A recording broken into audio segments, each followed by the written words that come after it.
My hope, my objective with the Democracy Initiative is to ensure that at Notre Dame, we highlight the successes, we learn from them, we promote them, so that people around the country look to Notre Dame as a leader in how to repair what ails America and the world.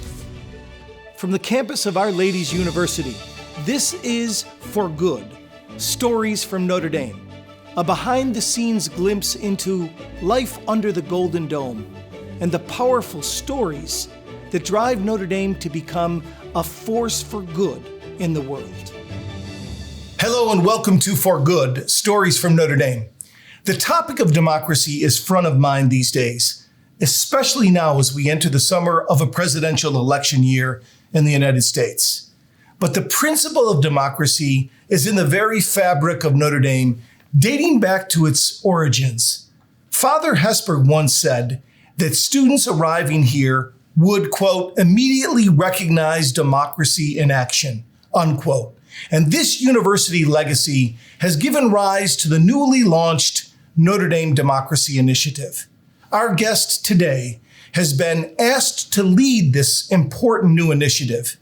David Campbell is the Packey J. Professor of American Democracy and inaugural director of the Notre Dame Democracy Initiative. Dave, thanks so much for being with us and talking about this really timely and critical issue today. So tell us a little bit, if we could begin, with some of your background. You have a formidable experience in studying these issues over the years. What about your background in research and teaching has led you to kind of take on this really important role? Well, in all the work that I have done, it includes both research and teaching, I have been animated by the big question of why people do or do not get involved in civic life and therefore in politics. I emphasize that when I teach. That's a question that I pose all the time to students. We grapple with it, we think about it. And in my research, I have examined different ways that people come into or get pushed out of civic life. So you've been doing this for at least a couple of decades, right? And not to date you here too much. Have you ever seen a time that is more challenging, not just domestically, but globally, when it comes to the threats of democracy? Well, I don't want to be overly dramatic, but in a word, no, I haven't. I think it is to the university's credit that we have taken up the question of what it means for a nation, not just the United States, but nations around the world, to be a democracy. How do we ensure that democracies survive? How do we ensure that the people who live within democracies uphold democratic norms and values? And also, how can we improve democracies? Again, whether it's the United States or whether it's other countries, what institutions, what processes, what procedures, what leads to the sort of democracy that people want to live in, where their rights are protected and where their representatives represent them. So you've chaired the political science department here at Notre Dame before, and you've led the Rooney Center for American Democracy for a period of time. You did your PhD work at Harvard, and you mentored under one of the kind of the great leaders in many ways in political social science. Can you tell us a little bit about your own formation and about the book, the groundbreaking book that you wrote a few years ago that captured the imagination of the nation? The experience I had in graduate school was working with Robert Putnam, who is perhaps best known for coining the metaphor that Americans are bowling alone. Right. That phrase and the book with that title all meant to evoke the idea that Americans had pulled apart from one another and were not coming together, not just in bowling leagues, but in many, many other ways that were once far more common, had become less common. And I, in graduate school, worked with Putnam at a time when there was great concern about the declining levels of civic engagement and community involvement in the United States. And I will note that at that time, both Putnam and others were very clear that if the United States continued on that same path, we would expect to see democracy cease to function, or at least cease to function well. And this is like 30 years ago or so that nobody else is thinking about this then.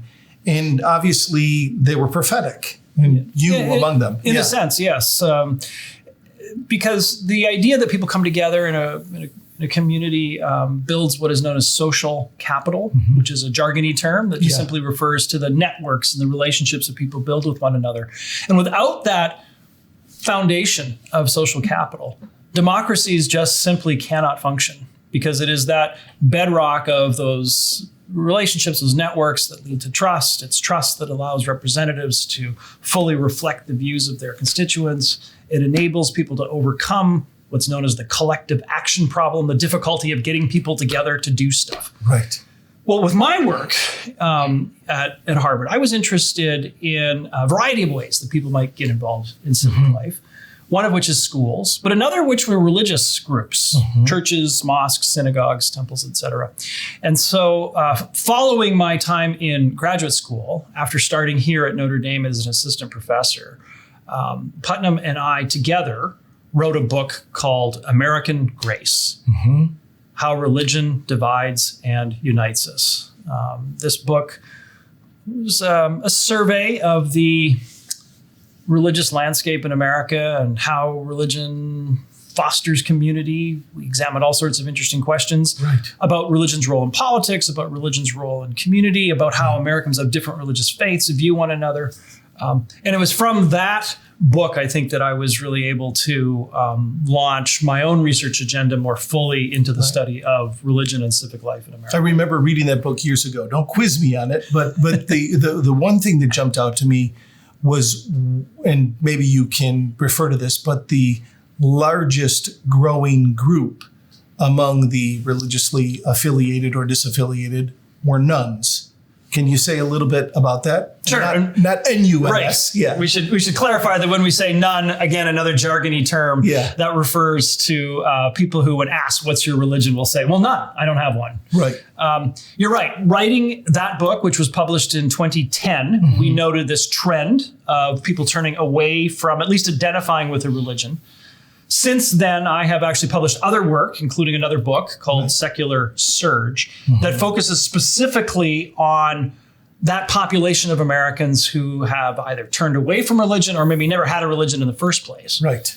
And it's an interesting development. It's important for us to understand it. I would actually say it's one of the most significant social trends in post-war America. Right. It gets some attention, but perhaps not enough attention as we think about our communities, our civic life, and just where the United States is headed.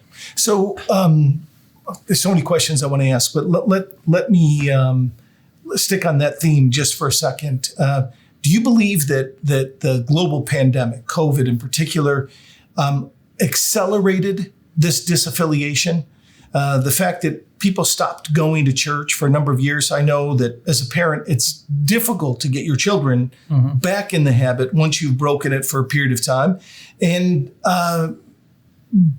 or is this just a greater reflection? As civilizations grow more wealthy, there's less of a feeling of a need for God or need for church. How do you see this playing out, the secularization? What you have mentioned are certainly two possibilities to try to explain why we've seen that rise in religious non-affiliation. Of course, the pandemic can't explain the long-term trends, since that's only from about 2020. But interestingly, the pandemic does not seem to have accelerated people turning away from having a religious identity. Now, that's different than whether or not they were attending religious services. Obviously, that dipped during the pandemic because for many people, there was no place where they could go. In fact, if anything, there's some evidence that the line of those who are non-affiliated, which has been going up steadily, may have now hit a plateau. We won't really know for another couple of years, but there's some evidence to think that it might be flattening now. You also mentioned this question, well, okay, if it wasn't the time frame of the pandemic, if we step back and look at the fact that the United States is economically advanced, has a relatively high level of education, et cetera. That also does not seem to explain what we're seeing now in the United States. And the reason for that is for many years, the U.S. was always thought of as the outlier in the world. That this idea that you've described, that as people become more materially comfortable, as they make more money, as they have more education, they turn away from religion. That appeared to be the case in Western Europe, but not here in the United States. We were always the outlier. But we're not the outlier anymore, or at least we're not as much of an outlier. And scholars like myself have examined this question. It's an interesting puzzle. What is it that's changed in the United States? One of the reasons, maybe perhaps not the only reason, but one of the leading reasons that we've seen a turn away from religion has actually been an allergic reaction that many Americans have to the mixture of religion and politics. Interesting. That when those two come together, there are some people at least who say, well, if to be religious means to be political, then I don't want to be religious. Fascinating. All right. So one of the things I would imagine would be in the minds of many of our viewers is when you talk about the top universities in the country, many believe that these universities only look at things from kind of a left-leaning or more liberal perspective. How are we going to launch a democracy initiative at Notre Dame that is all-inclusive, that isn't just going to be, from the liberal elites kind of trying to proselytize, as many universities have been accused? How do we justify this initiative at Notre Dame as being distinct, and that this can be a place where ideas, threats to democracy come from the left and the right, and that we can welcome kind of all perspectives to the table? What's your view on that? Well, I appreciate this question because I do worry that when we talk about a democracy initiative, that for some people they may hear, that sounds awfully partisan. Yeah. But I do want to be absolutely clear that our initiative is not partisan. That Notre Dame has the unique advantage of occupying a niche in higher education in America where we can bring people together from all sides. Our student body is actually quite ideologically diverse. It helps, frankly, that we're in the Midwest, that we're in a part of the country where you find a nice mix of people with different perspectives. And Notre Dame has a track record of not only bringing people here with different perspectives, but those who have a tie to Notre Dame really represent the full spectrum of political beliefs, ideological values within the United States. So from the beginning, my charge from the provost has been to ensure that Notre Dame continue to occupy that niche of not on the left, not on the right, but in the center, but being willing to entertain ideas from all comers. That's fantastic. So Father John, it's weird to say, President Emeritus, has said that in Notre Dame's 182-year history, that perhaps the mission of Notre Dame has never been more important than it is today. Because he says on the one extreme, the world is growing increasingly secular, as you have pointed out, not just the country, but the world. And there's a disaffiliation and a disinterest in religion, if not an outright disdain for it. But on the other extreme, it seems that the world is growing more radically religious. And in the name of fundamentalist movements and all the different religions, there's more hatred being spewed and violence being enacted, through religion. We can see some of that being played out in the Gaza Strip, perhaps, today. Notre Dame's role is to reclaim the center, to say that you can be a person of faith and reason. Do you see it that way? Just as we have a track record of bringing people together of different ideological perspectives, Notre Dame has also served as a place where both people of faith, but also people who maybe are unsure about their faith, right, or kind of working through some issues, or maybe they've decided to turn away from their faith. But nonetheless, this is a place where people can come and talk about exactly the issues that you have highlighted, whether it's in the United States, what role should religion play in the public square? That is very much a live issue right now. Right. We want to be a place where people can come and debate that and discuss it.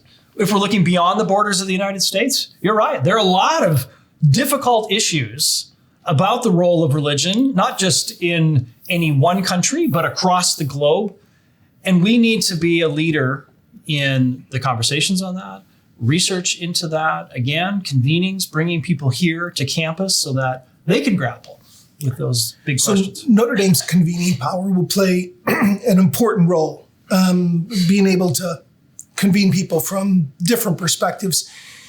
Some of your research, I think, has demonstrated the important role that primary and secondary education has played in the formation of civic engagement and the either the strengthening and weakening of democracy.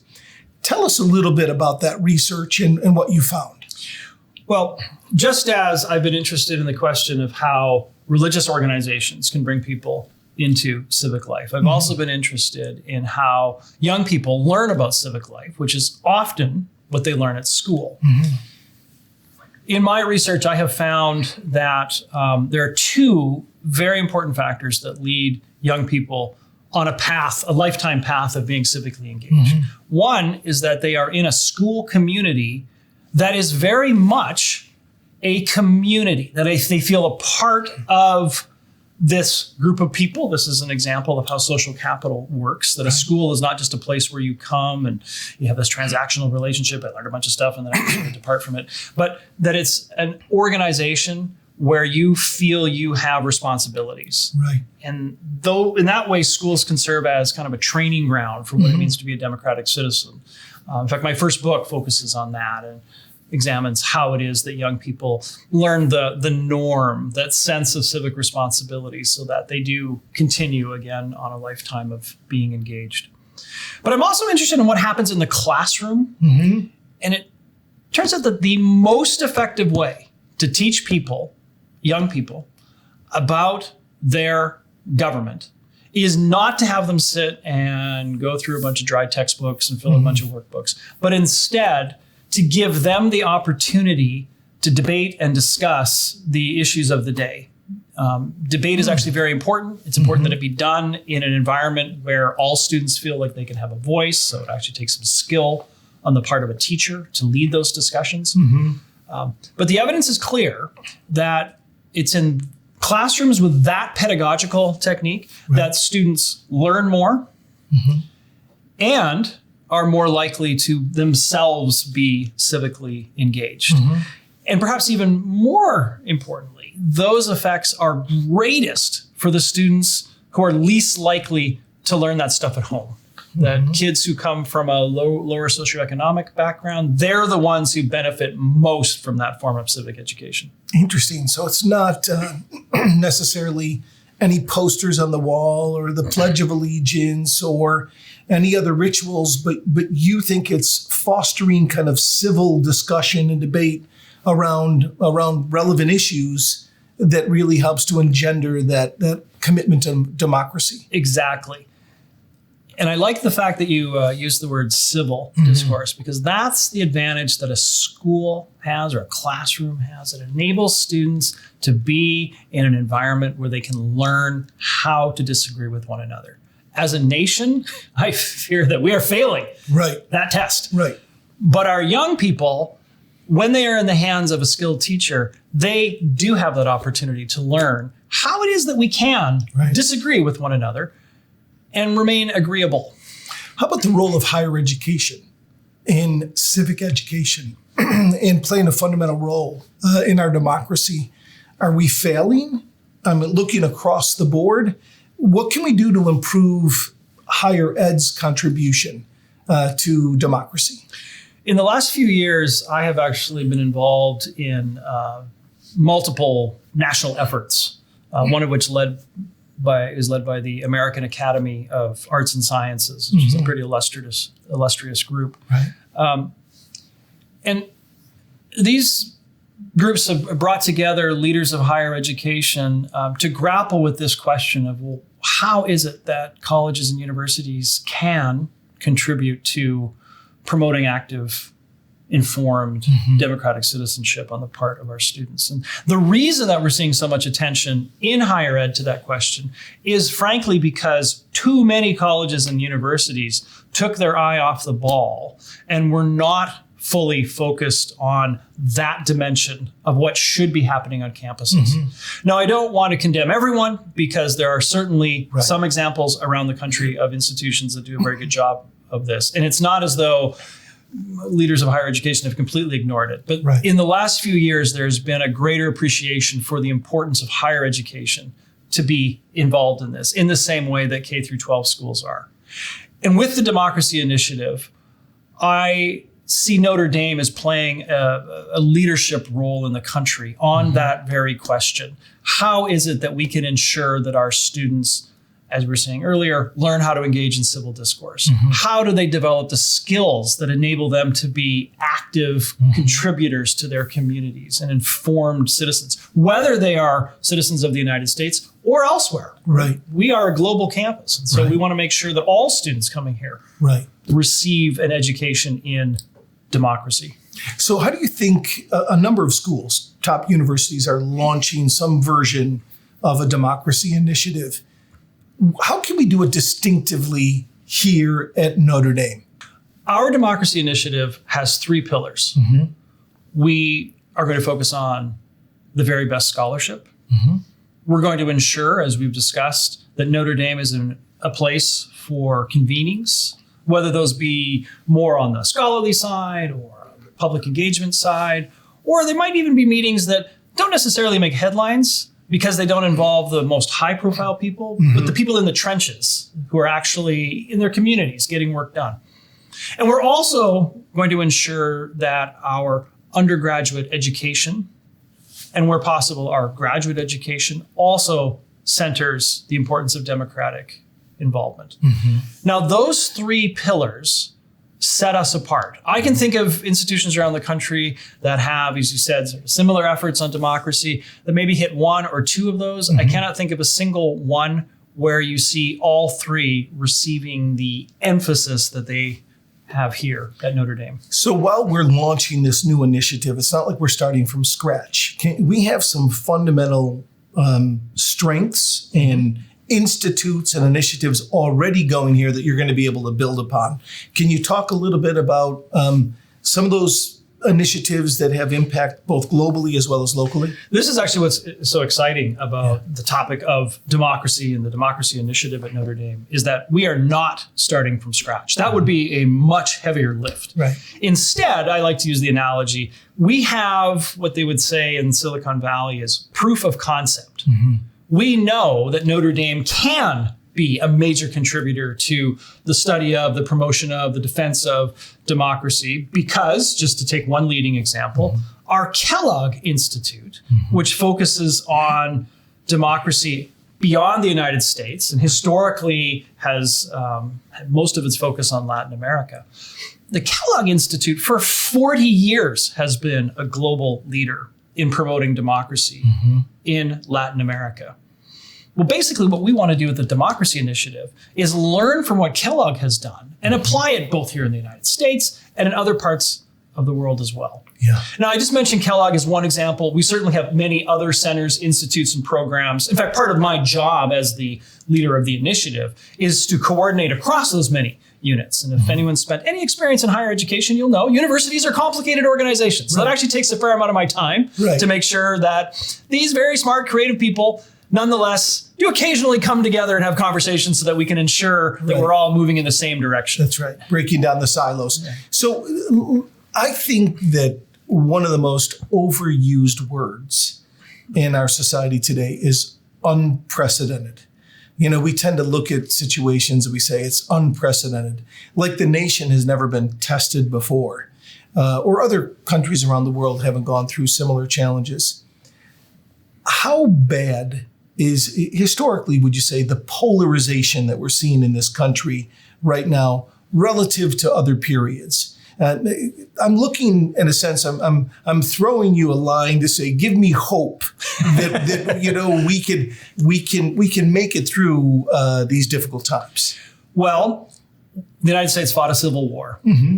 That was arguably, I think, the point of highest polarization in the United States. And we're not there yet. Yeah. Although it is disturbing to see the talk of political violence. That certainly is very much depending on election outcome. Yes. Yeah.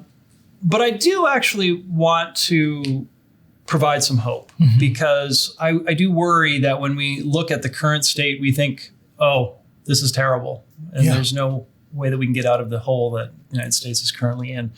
But history suggests that's not the case. If you go back just a little over 100 years ago, there was also a time when, for many reasons, American democracy seemed to be threatened. We, much like today, had great concern over income inequality, over immigration. There was great technological change. This was the era known as the Gilded Age. And what came out of the Gilded Age? A remarkable flourishing of democratic reform. Now, I'm not going to suggest that everything that came about in that era. Give me an example. What was some of the democratic reform came up? Women got the vote. Senators were first directly elected. The ballot initiative, direct democracy, was essentially invented during that period. The party primary was invented during that period. Many forms of municipal government that we know today, we have a city manager, also came out of that era. I could go on. A lot. Again, not every single one of the ideas that were implemented or even proposed at that time are necessarily the right ones for our era. But smart people rolled up their sleeves and said, let's think about what we can do differently to really fulfill the promise of the Republic. I am confident that if America could do that in the past, America can do it now. But it will only happen if people really do roll up their sleeves and get to work. And that's why I'm excited about the Democracy Initiative, because I see Notre Dame as being able to play a role in ensuring that we don't just focus on the present, but that we look toward the future and think about how can we do things better. So many of us are dreading, perhaps even a bit anxious about this election season. We know at the very least there's going to be heightened rhetoric, and there's going to be outlandish statements kind of thrown at the opposing party as if to dehumanize or to create them as great threats to our society. And it'll happen both ways. And then we've got the other unrest, the Gaza Strip. October 7th, as we kind of welcome back our students, will be the 1-year anniversary of the attack in Israel. We could see a resurgence, perhaps, of the protests on college campuses. How do you look at this upcoming semester? And as a political scientist, as somebody leading the Democracy Initiative, do you look at this and say, wow, this is a really great teaching moment, while all the rest of us are saying, like, oh my God, how are we going to make it through this? What are your perspectives? Teaching moment is one way you might think of it. Certainly, everything you've mentioned means that the stakes are very high. The stakes are high in the United States for the fate of our democracy, but they're high around the world as well. But it is important, and I would encourage everyone as we head into an election season and see what's going on all around the world, that we remember that on the one hand, there's politics as usual, if you will. So a lot of the rhetoric that you mentioned that we'll hear during an election campaign, we would expect that in any election campaign. And we should not think that negative campaigning is a new thing. By no means. You go back in history, that has been the norm, nor is it unique to the United States. So I'm actually less worried about the kind of negativity that you experience during an election campaign. Do I wish there was less of it? Sure.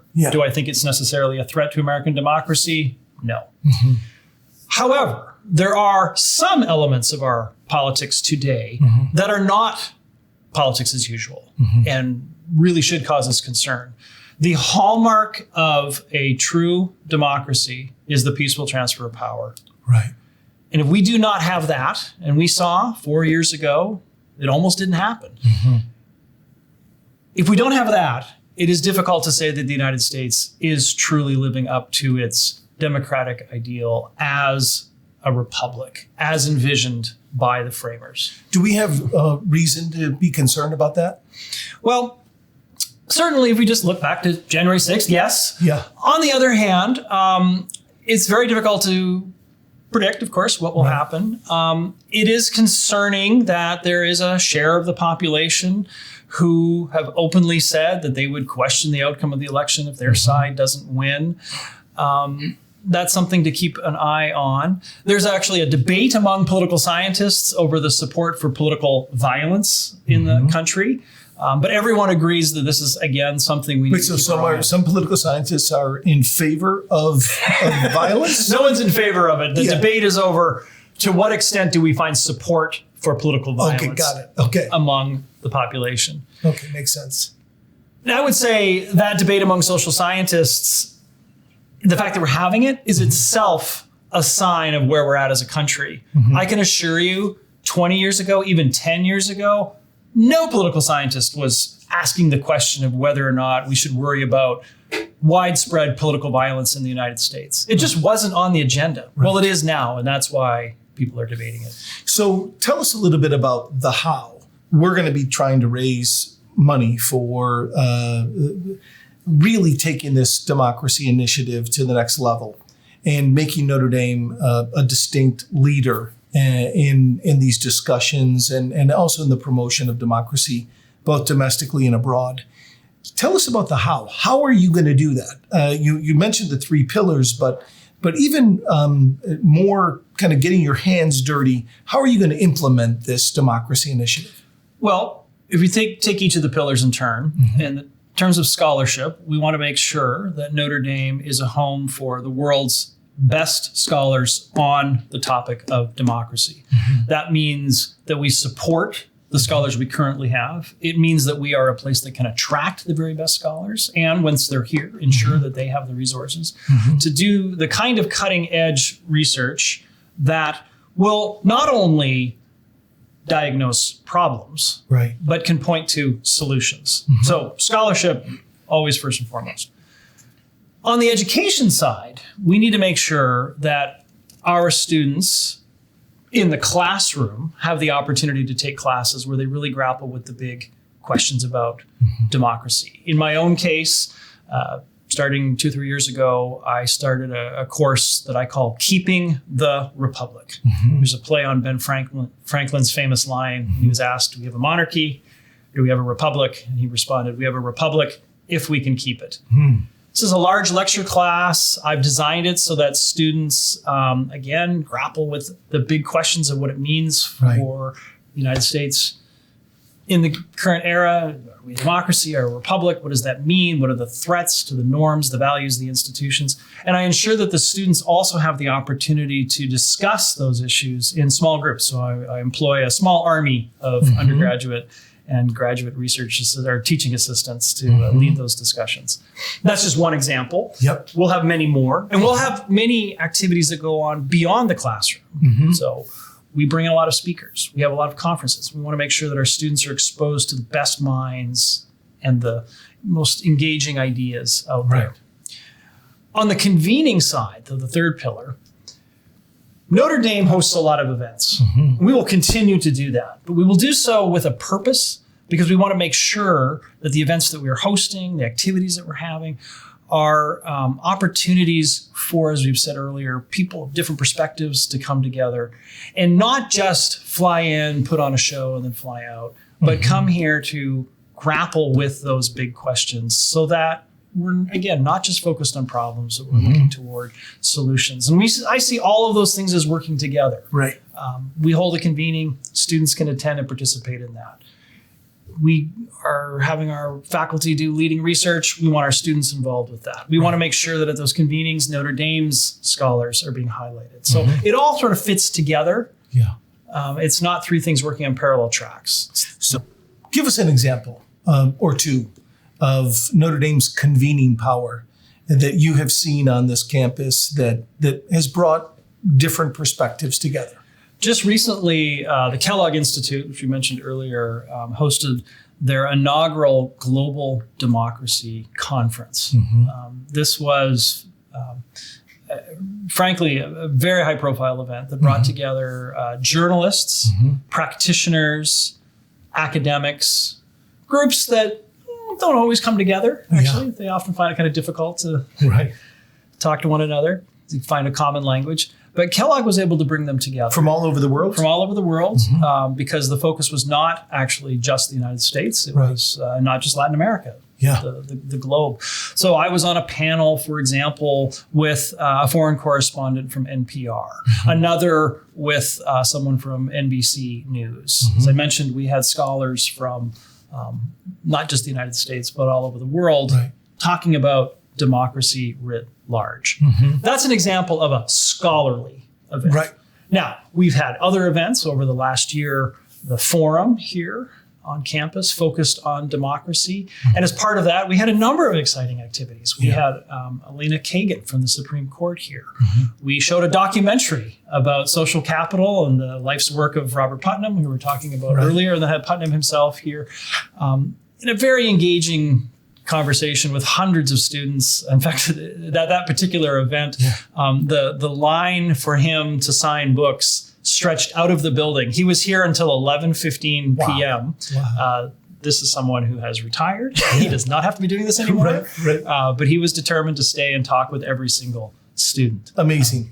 And we've had just about every Supreme Court justice on campus over the last 3 years. It's amazing. So both those on the left and those on the right, they've all been welcomed to campus and fortunately without any interruption to their talks. They've been able to engage in civil discourse, even with people in the audience who might disagree. And that seems to be a hallmark of Notre Dame and not anything we take for granted.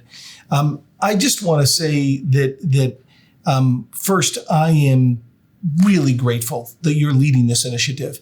You've always been somebody who's been really level-headed. I can't see you being pinned on the left or the right, but you embody what we hope to do, is to welcome dissonant voices to come to the table and try to talk things out. And get our students' experiences too in Washington and beyond. So this initiative is going to be really significant, not just for Notre Dame, but for our future. Any final words, any closing thoughts, any words of hope? Well, first of all, thank you for your kind words, overly kind. I do have some hope. I'd like to think I'm not naive, but rather able to see both here in the United States and around the world examples of where democracy does work. That's often the case at the local municipal level. It's also true if you look across American states. There are some states actually that have figured out how to get things done. And I think the nation as a whole can learn from those positive examples.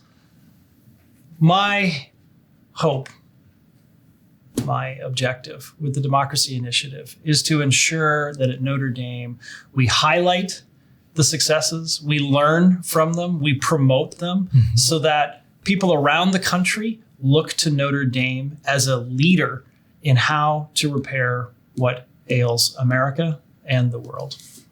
Well, we're really grateful for your leadership and the team that you have deployed and will grow.